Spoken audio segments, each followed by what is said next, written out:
Welcome to my channel.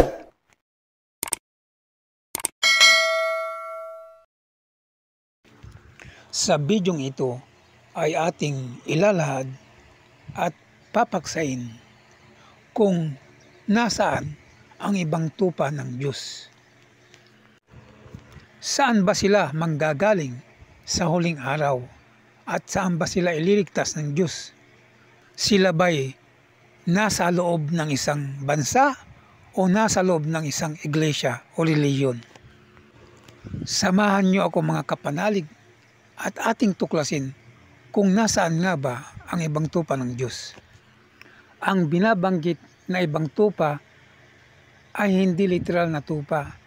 Ang ibang tupa ng Diyos ay tumutukoy sa mga taong lingkod ng Diyos, mga taong mananampalataya ng Panginoong Hesukristo. Sila ay nasa Kristiyanong pamumuhay at ang utos na sinusunod nila ay ang kautusan ni Kristo, ang kanyang ebanghelyo. Ang ibang tupa ng Diyos ay sila ang mga chosen people sa huling araw. Sila ang mga taong buhay na ililigtas ng Panginoong Hesukristo sa malaking kapighatian sa kanyang pagbabalik sa huling araw. At pinaikli ng Diyos Anak ang kanilang paghihirap sa malaking kapighatian. Ang Diyos Anak po na Panginoong Hesukristo ay nagkatawang tao at lumitaw, dumating sa mundo sa panahon na ng mga Hudyo. Hindi na niya inabutan o dinatnan ang lahing iniibig ng Diyos na Hakob na Israel. Ang inabot na niya ay ang lahi ni Huda na pinanggalingan ng lahing Hudyo. Ang Diyos Anak na Panginoong Hesukristo ay nagsalita sa 1 Gs talatang 16.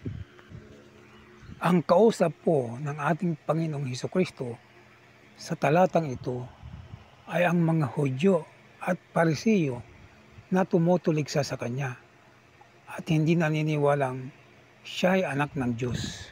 Basahin po natin at unawain ang pananalita ng Panginoong Hesukristo sa 1 Gs talatang 16. Sabi ni Kristo sa mga Hudyo at Parisiyo na matitigas ang ulo at tumutuligsa sa Kanya, at meron akong mga ibang tupa, hindi sa kulungang ito. Sila'y kailangan din namang dalhin ko at kanilang diringgin ang aking tinig at sila'y magiging isang kawan at magkakaroon ng isang pastor. Maliwanag ang pagkakasabi ng Panginoong Hesukristo na ang kanyang ibang tupa ay wala sa mga Hudyo, sapagkat itong mga Hudyo at Pariseyong ito ay ayaw siyang kilalaning anak ng Diyos. At itataas lang natin ng talata sa 1:8 talatang 44. Mababasa natin na sila'y tinawag ni Kristo na ang ama nila'y mga dyablo, na sa kabila ng kabutihang ginawa ng Panginoong Hesukristo sa kanila ay hindi pa rin siya kinilalang anak ng Diyos. Kaya nga sila mismo ang umamin na hindi sa mabuting gawa nila binabato ang Panginoong Hesukristo. Hindi sa mabuting gawang pag-aalaga ng tupa, kundi binabato nila si Kristo dahil sa pamumusong. At ito'y pinatututuhanan sa 1 Gs talatang 33. At itong paratang nilang pamumusong ay pawang kasinungalingan. Kaya wala sa mga lahing Hudyo ang ibang tupa ng Diyos. Kaya babalik ang Kristo sa panahon ng lahing iniibig ng Diyos Ama, sa panahong nasa siping siya ng Diyos Ama. Nandoon ang ibang tupa. At ngayon sa panahon natin sa nalalapit na huling araw, sila ang mga taong, ang mga buhay sa laman na ililigtas niya sa huling araw dahil siya ang babalik. Hindi naman po kasi ang Diyos Ama ang babalik para magligtas sa ibang tupa na kanyang mga hirang at para maghukom sa mga masasamang tao na maiiwan. Ngayon, balikan po natin at basahin kung saang lahi nagpapaluwalhati ang Diyos. Basahin po natin ang patunay sa aklat ni Isaias sa Isaias 24 talatang 15. Sinasabi dito ng Diyos Ama ang ganito: "Kaya't luwalhatiin ninyo ang Panginoon sa silanganan, sa makatuwid bagay ang pangalan ng Panginoon, ng Diyos ng Israel, sa mga pulo ng dagat." Ngayon, pansinin po ninyo mga kapanalig, kailangan natin pong unawaing mabuti gamit po ang mabuting kaisipan. Ang aklat po na ito ni Isaias at ang nakasulat po ritong mga salita ay panahong wala pa hong bidyong mga tao sa mundo. Ngunit ang sinasabi ritong sa mga pulo ng dagat ay eksentido na ho ito. Buhat ng likhain ng Diyos ang lupa ay umiiral na yang sa pulo ng dagat. Ano man ang naging pangalan yan, sa paglipas ng mahabang panahon, kung yan ay naging Opir o Maharlika, ay nandyan na yan. Kaya maliwanag po na luwalhatiin dito ang pangalan ng Diyos ng Israel ay hindi po Diyos ng Israel na bansa kung saan nakatira ang mga Hudyo at Parisiyo, kundi ang Diyos ng Israel na tao na iniibig ng Diyos. Ito si Jacob na Israel. At paano nga ba siya naging Israel? Ang patunay kung bakit si Jacob ay naging Israel ay sapagkat nakipagtunggali siya sa anghel at siya ay nanaig. Kaya ang sabi sa kanya ng anghel, "Hindi na tatawaging Jacob ang iyong pangalan, kundi Israel, sapagkat ikaw ay nakipagpunyagi sa Diyos at sa mga tao at ikaw ay nanaig." Ngayon, sapagkat ang Diyos Ama ang nagsabi na luwalhatiin ninyo ang Panginoon sa silanganan, sa makatwid bagay ang ng Panginoon ng Diyos ng Israel, sa mga pulo ng dagat. Kaya ang Diyos Ama rin mismo ang magsasabi kung saang silanganan at kung saang pulo ng dagat siya sasambahin ng kanyang mga hirang, iliti ba ang kanyang mga ibang tupa. Kaya sabi ng Diyos Ama sa kanyang taong iniibig na lahing pagmumulan ng ibang tupa sa Isaias 43 talatang 1 ay ganito: "Ngunit ngayon ganito ang sabi ng Panginoon na lumalang sa iyo, O Jacob, o nag-anyo sa iyo, O Israel, ikaw ay huwag matakot sapagkat tinubos kita, tinawag kita sa iyong pangalan, ikaw ay akin." At sa talatang 5, sinabi ng Diyos Ama kay Jacob na Israel, "Huwag kang matakot sapagkat ako'y sumasa iyo. Aking dadalhin ang iyong lahi mula sa silanganan at pipisanin kita mula sa kalunuran."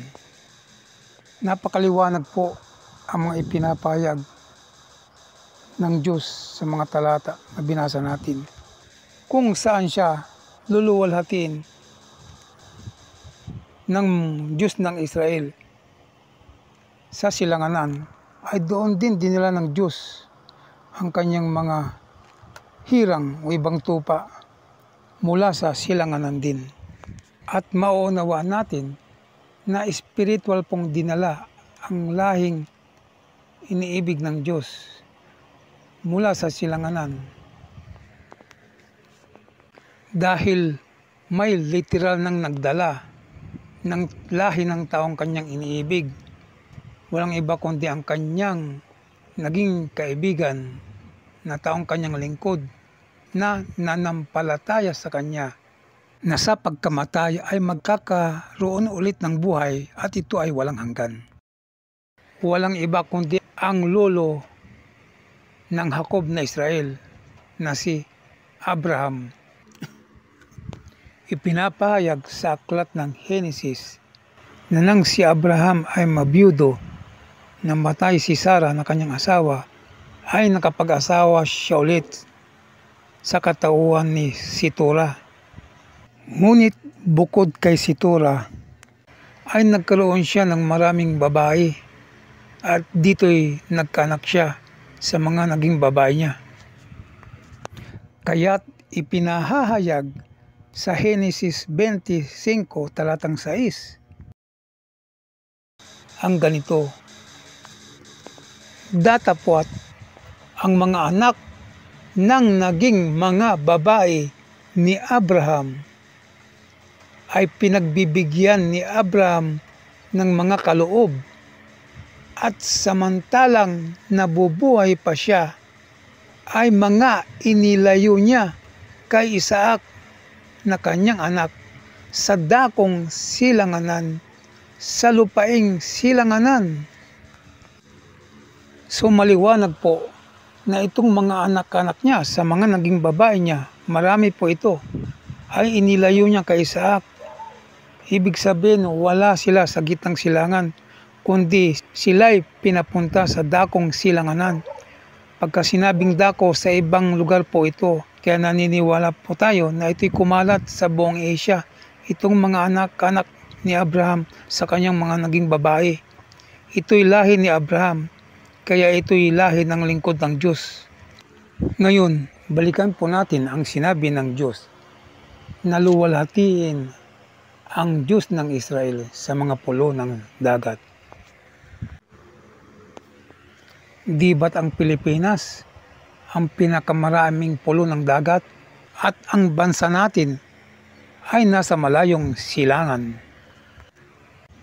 Ang Pilipinas ay isang kapuluan na naglalaman ng humigit kumulang 7,641 na mga pulo ng dagat. Bagamat meron lang tayong 3 pangunahing pulo na Luzon, Visayas at Mindanao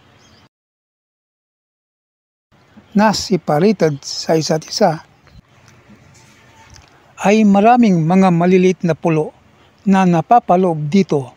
Katulad sa Luzon, meron tayong 100 Island sa Pangasinan. Sa Visayas naman, bukod sa Panay, Negros, Leyte, Samar, may pulo sa Cebu. At sa Mindanao naman, ang ilan dito ay Basilan, Hulo, Tawi-Tawi at Camiguin Island.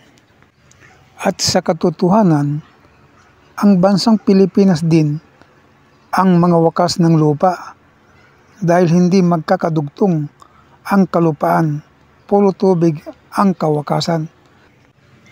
Ito lang ang bansa natin, ang katuparan ng mga pulo ng dagat.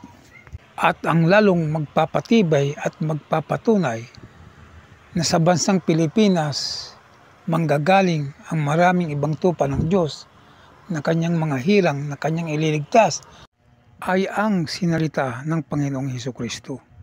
Sa mga Hudyo at Pariseo, sinabi ng Panginoong Hesukristo sa Mateo 21 talatang 43, bago siya ipapatay ng mga Hudyo, ay sinabi niya sa kanila, kaya nga sinasabi ko sa inyo, aalisin sa inyo ang kaharian ng Diyos at ibibigay sa isang bansang nagkakabunga.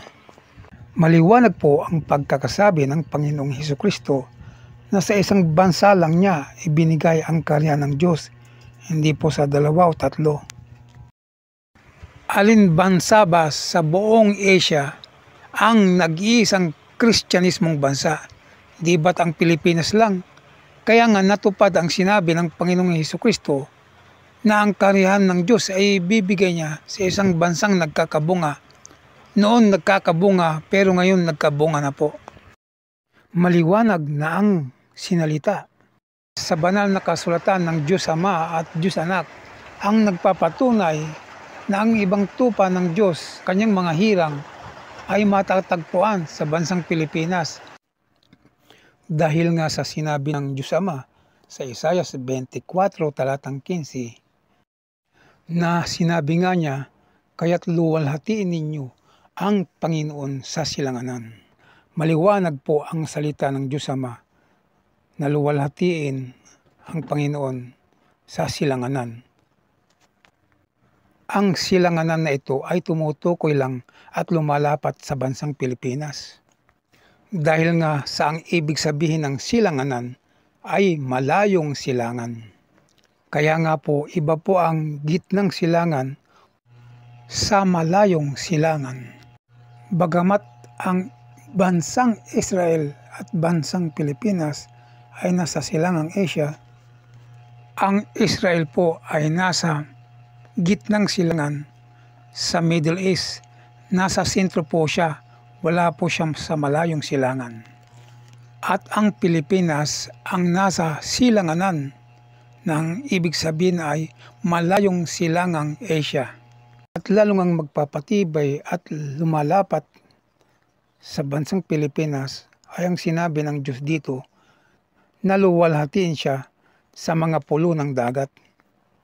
Dahil nga sa ang bansang Pilipinas ang kaisa-isang bansa sa malayong silangan na puro pulo ng dagat. Kaya nang sinabi pa rin ng Diyos Ama sa Isaiah 43 talatang 5, kay Israel na Jacob, na huwag kang matakot sapagkat ako'y sumasayo, aking dadalhin ang iyong lahi mula sa silanganan. Ay sa Pilipinas pa rin lumalapat ang silanganan dahil nga tayo ay nasa malayong silangan. At dahil nga sa katotohanan, tayo lang ang nag-iisang Kristyanismong bansa sa buong silangang Asia. Kaya nga sa katotohanan ay dito rin sa silanganan mag-uumpisang magliligtas ang Diyos. At ito ay ipinahahayag sa Zacarias 8 talatang 7. Sabi ng Panginoon ng mga hugbo, narito, aking ililigtas ang aking bayan sa lupaing silanganan at sa lupaing kalunuran.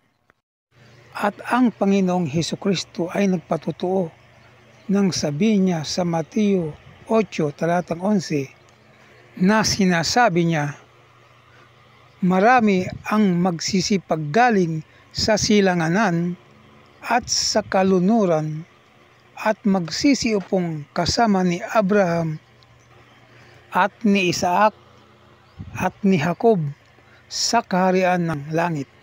Mapapansin niyo mga kapanalig na wala pong lahi ni Abraham na pang-apat na henerasyon na Huda na pinanggalingan ng mga Hudyo. Kaya maliwanag dito sa sinabi ng Panginoong Hesukristo na ang makakasama ng mga ibang tupa na maliligtas sa hinaharap ay Abraham, Isaac at Jacob. At ang Jacob na to ay siyang Israel na nanaig sa Diyos at sa tao. Kaya iba po ang Israel sa mga Hudyo. Ang Israel ho ay ang pangatlong lahi ni Abraham, ang Jacob. Siya po ang Israel. Ang pinag-umpisan po ng lahing Hudyo ay ang pangalawa at pangatlong lahi ni Huda, patuloy hanggang ngayon. Kung uunawain natin ang konteksto ng Biblia, ang Israel ngayon ay pangalan na lang ng bansa kung saan nakatira ang mga Hudyo. Hindi na ito ang simboliko ng taong iniibig ng Diyos na Israel na Jacob. At maliwanag po na ang mga ibang tupa ay nasa loob ng isang bansa, hindi po sa isang relisyon o iglesia lamang. Dahil nga sa kadahilan ng sinabi ng Panginoong Hesukristo na ibibigay ang kaharian ng Diyos sa isang bansang nagkakabunga. Hindi naman niya sinabing ibibigay ang kaharian sa isang reliyon o iglesyang nagkakabunga. At dahil nga ang magliligtas at hatol sa loob ng reliyon o iglesia ay Diyos, ay ganun din, Diyos din ang hatol sa nasa labas. At dahil ang Diyos Ama ay hindi humatol sa kanino mang tao, kaya ipinagkaloob niya at ipinaubaya niya sa Diyos Anak na Panginoong Hesukristo ang buong paghatol.